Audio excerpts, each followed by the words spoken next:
Alianok Kpobli. Je fais les mêmes activités que mon feu père Joseph Kokou Kpobli. J'ai hérité de ça. Je suis un artiste plasticien décorateur. Je me suis vraiment spécialisé dans la décoration des grands événements, le cinéma et la plastique. On fait un peu de tout ici. On fait la menuiserie ici, les sculptures, les enseignes lumineuses, tout ce qui englobe l'art plastique.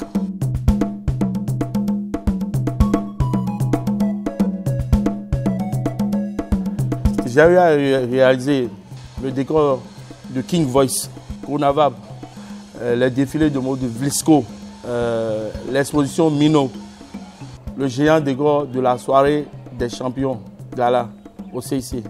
J'ai réalisé beaucoup de choses. Par rapport aux grands événements et autres, là, on me sollicite toujours. Depuis mon enfance, je m'intéressais à l'art. Tout avait commencé quand j'étais tout petit chez mon père à Kadiam. C'est là-bas l'atelier était resté. Et c'est après que mon feu père, Joseph Kokou Kpobli, a transféré l'atelier à Zobo. Ici, c'est chez nous. C'est sur l'ancienne toile qu'on tisse la nouvelle. Au moins, le peu qu'il m'a laissé, il faut que je me relance et puis aboutir à ses rêves. Pour évoluer dans la décoration et autres là, il faut rêver. Il faut rêver, il faut rêver. Il faut être bon dans la créativité. La technologie évolue, tout évolue. Mais j'essaie d'améliorer ce que j'ai appris chez mon vieux.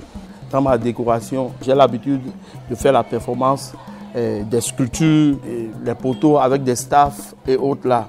La décoration englobe beaucoup de choses. Si tu me donnes l'espace, tu me dis de transformer l'espace maintenant en telle chose, en telle rue, en tel truc là. Oui, je suis vraiment content.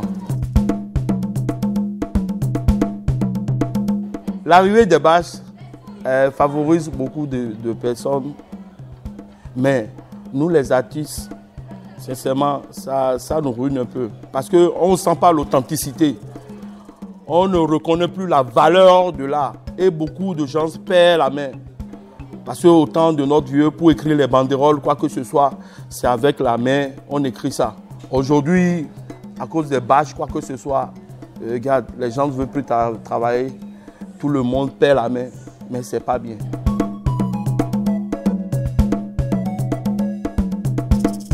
La décoration des scènes, ça paye. Mais au Bénin, les gens ne reconnaissent pas la valeur de l'art. Si je quitte le pays, je vais au Burkina. Par rapport aux décorations et autres, là, les gens me payent vraiment. La décoration donne la valeur. Et chez nous, bon, je ne sais pas ce qui se passe. Mes frères d'ici, je ne pense pas qu'ils ne donnent pas cette considération aux œuvres d'art.